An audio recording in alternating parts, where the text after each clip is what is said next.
Assalamualaikum warahmatullahi wabarakatuh.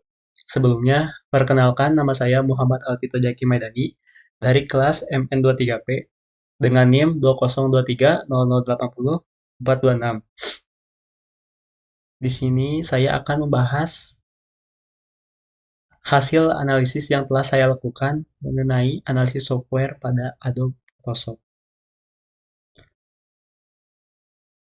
Jadi di sini akan ada dua pembahasan. Pembahasan yang pertama ialah klasifikasi software, dan yang kedua, evaluasi software Adobe Photoshop menggunakan faktor evaluasi software. Baiklah, kita akan ke pembahasan yang pertama, ialah klasifikasi software. Adobe Photoshop adalah jenis software application spesifik karena dirancang khusus untuk digunakan dalam dunia desain, grafis, dan pengolahan foto. Adobe Photoshop memiliki fitur-fitur yang dibutuhkan oleh desainer grafis dan penggiat fotografi untuk mengedit dan memanipulasi gambar dengan detail tinggi. Lalu, pembahasan yang kedua ialah evaluasi software Adobe Photoshop menggunakan faktor evaluasi software. Yang pertama adalah kualitas. Adobe Photoshop relatif dari bug dan memiliki dukungan untuk pembaruan rutin yang mengatasi berbagai masalah.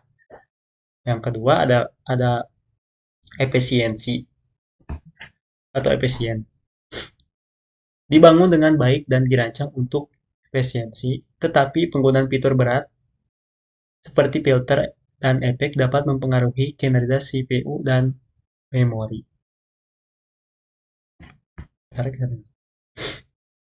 Yang ketiga adalah ada flexibility atau fleksibilitas.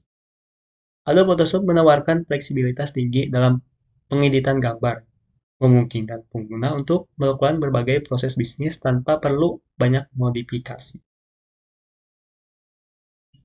Okay, next. Yang keempat, ada security atau keamanan. Adobe Photoshop menggunakan sistem keamanan lisensi seperti lisensi code DRM atau Digital Right Management dan enkripsi data. Namun, keamanan juga bergantung pada praktik pengguna seperti menghindari instalasi versi bajakan. Yang kelima ada connectivity atau konektivitas.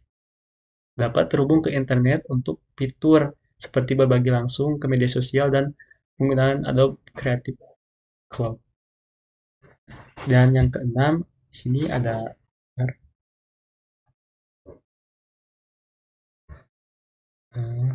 maintain atau perawatan. Jadi, fitur baru dan pembaruan dapat diimplementasikan melalui Adobe Creative Cloud yang memungkinkan pengguna mendapat update secara otomatis dan mengelola versi software dengan mudah.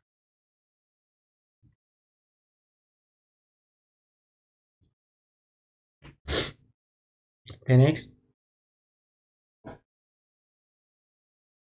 Selanjutnya ada documentation atau dokumentasi. Dokumentasi lengkap tersedia dalam bentuk tutorial resmi, forum komunitas, dan layanan bantuan di dalam aplikasi yang memudahkan pengguna baru untuk memahami cara menggunakan software ini. Selanjutnya ada hardware atau perangkat keras. Memiliki persyaratan sistem yang jelas dan pengguna disarankan untuk menggunakan perangkat keras dengan spesifikasi tinggi agar performa optimal. Dan ada performance atau kinerja. Photoshop sangat baik pada sistem yang memenuhi spesifikasi minimum, tetapi dapat melambat pada perangkat keras yang lebih tua atau kurang kuat.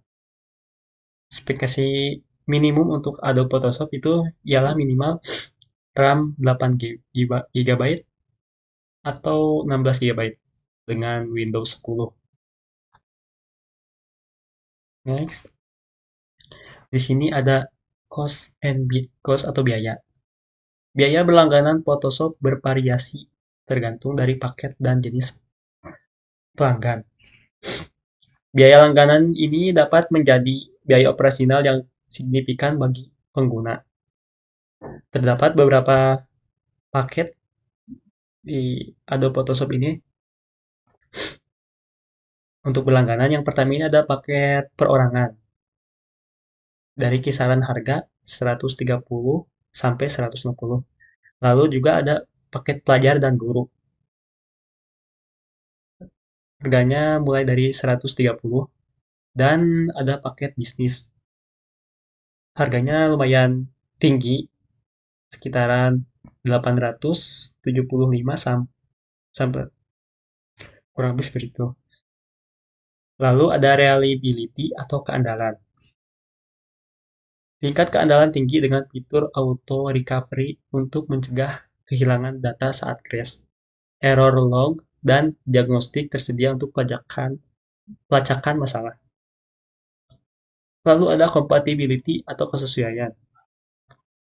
Adobe Photoshop ini kompatibel dengan Windows dan macOS, terintegrasi baik dengan software Adobe lainnya, misal seperti Adobe Illustrator dan Adobe Lightroom, dan format file pihak ketiga, PSD, JPEG, PNG, dan lain-lain. Di sini juga ada teknologi ini Adobe Photoshop mengadopsi teknologi mutakhir seperti AI Neural Filter dan dukungan format file modern HWeb. Siklus hidup produknya panjang karena menjadi standar industri. Selanjutnya ada ergonomi. Didesain dengan memperhatikan pengguna. Photoshop memiliki antarmuka yang dapat disesuaikan dengan banyak shortcut untuk kemudahan akses. Lalu ada scalability atau skabilitas. Ialah Photoshop dapat digunakan oleh pengguna individu hingga profesional dalam industri kreatif, menjadikannya scalable untuk berbagai kebutuhan. Dan yang terakhir di sini ada support atau penunjang.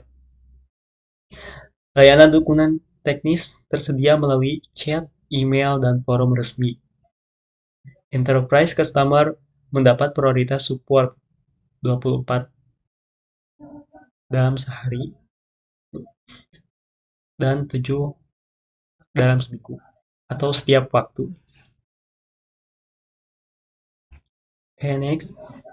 Kesimpulan, Adobe Photoshop adalah software yang sangat kuat dan fleksibel untuk pengeditan grafis. Dengan banyak fitur yang mendukung kebutuhan pengguna profesional, meskipun ada beberapa tantangan terkait biaya dan persyaratan hardware, kualitas dan performa yang ditawarkan menjadikan pilihan utama di industri desain grafis.